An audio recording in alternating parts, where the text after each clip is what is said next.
तो 18 number question में देखिए क्या कह रहा है। बोला है कि किसी एपी के, मतलब कोई एपी है ना, उसका चौथा व आठवें पद का योग 24 है। मतलब क्वेश्चन ये कह रहा है कि A4 और आठवां पद यानी कि A8 है ना का योग यानी कि जोड़ कितना है, 24 है। ऐसा प्रश्न आपका कह रहा है। ठीक है, आगे बोला है कि छठवें व 10वें पदों का योग 44 है। फिर नेक्स्ट क्या कह रहा है, छठवें है ना। अच्छा, उसको लिखने से पहले हम एक काम करते हैं, है ना, जो ये आपका एक कंडीशन दिया है, ठीक है, और ये आपका दूसरा कंडीशन दे दिया है यहां तक, ठीक ना। तो पहले कंडीशन से हम क्या कर लेते हैं, एक समीकरण बना लेते हैं, ठीक है। उसके बाद हमको क्या ज्ञात करना है, एपी के प्रथम 3 पद ज्ञात करना है। तो यहाँ पास ये जो किए हैं, ये किस वजह से किए हैं, प्रश्न से। प्रश्न कह रहा है ऐसा, इसलिए हम इसको ऐसा किए हैं। क्लियर है। आगे देखिए, तो A4 का सूत्र क्या होता है, A+3D। सूत्र आपको पता ही होगा, A+3D। और इसी तरीके से A8 का सूत्र क्या हो जाएगा, A+7D।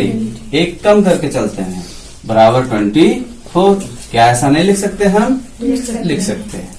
अब A जोड़ देंगे तो क्या हो जाएगा, 2A, और 3 और 7 को जोड़ देंगे तो क्या हो जाएगा, 10D बराबर 24। तो ये आपका दो चर का एक रैखिक समीकरण बन गया। तो इसको आप बोल दीजिए फर्स्ट समीकरण। अब फिर से प्रश्न से लिखिए, और छठवां बोला है तो A6, उसका भी योग ही बोला है ना, हाँ, छठवां और 10वां, A6 और A10। छठवां बोला है तो A6, 10वां बोला है तो A10। इनका योग कितना है, 44 है। 44 लिख दीजिए।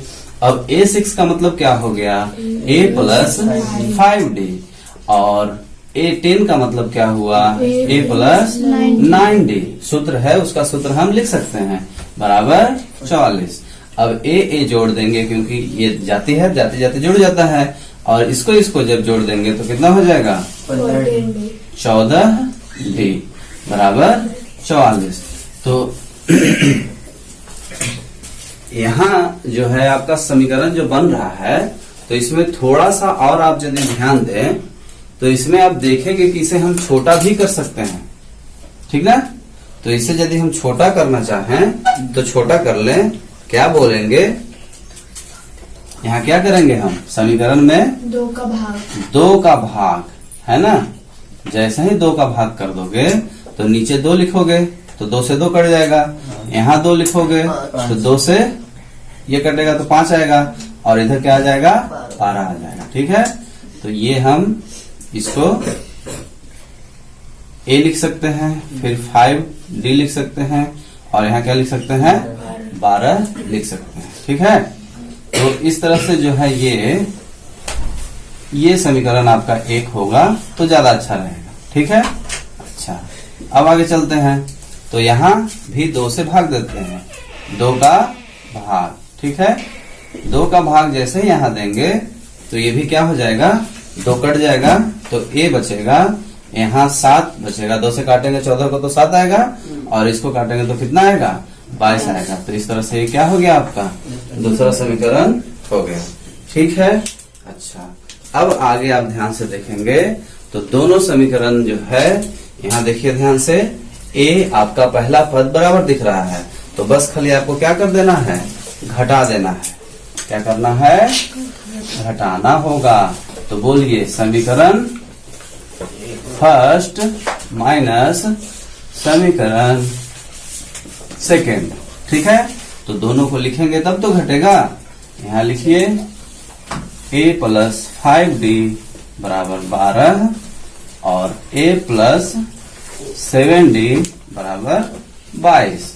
अब घटाना है तो नीचे का चिन्ह आपको बदलना होता है।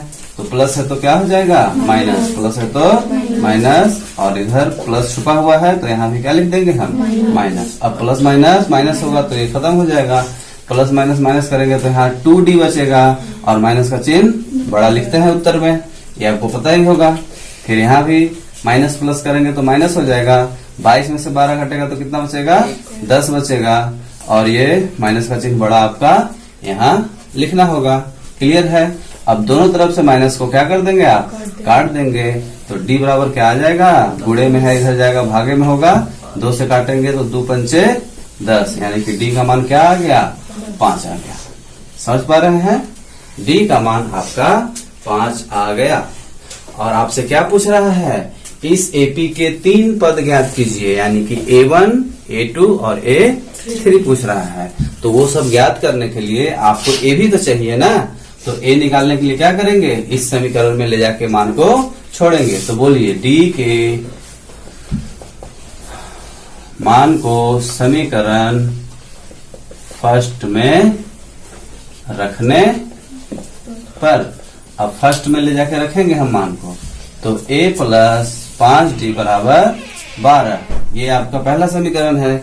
इस पे मान को क्या करना है, हमें रखना है।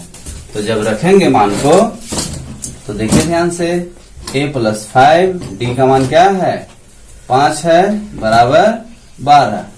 अब A बराबर क्या हो जाएगा 5 25 बराबर 12। ठीक है। अब यहां तक आने के बाद जो है आप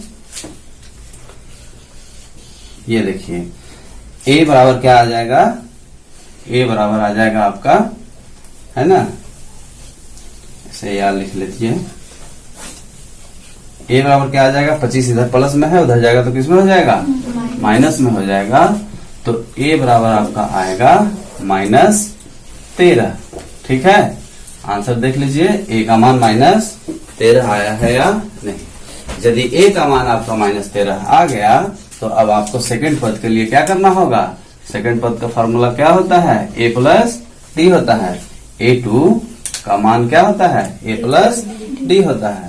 तो A आपका कितना आ गया -13, और D आपका कितना है 5, यहाँ देखिए 5 आया है। तो फिर से प्लस माइनस करेंगे तो क्या होगा माइनस हो जाएगा, और 13 में से 5 घटाएंगे तो क्या बचेगा आपका 8, और माइनस का चिन्ह बड़ा। तो देख लीजिए A2 का भी मान कितना आया है, तो -8 आया है। अब तीसरा पद ज्ञात करना है, प्रथम 3 पद बोला था ना, तो तीसरा पद के लिए क्या हो जाएगा A प्लस 2D।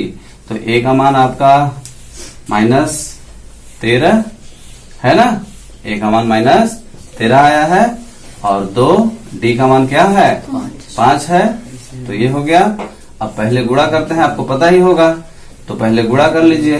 तो 5 दूना 10 है ना। अब 13 में से 10 को घटाना होगा, क्यों, क्योंकि माइनस प्लस माइनस होता है। तो आपका आंसर क्या आ जाएगा, A3 बराबर -3। ठीक है, तो A3 आपका 3, A2 -8 और A1 -13। क्लियर है।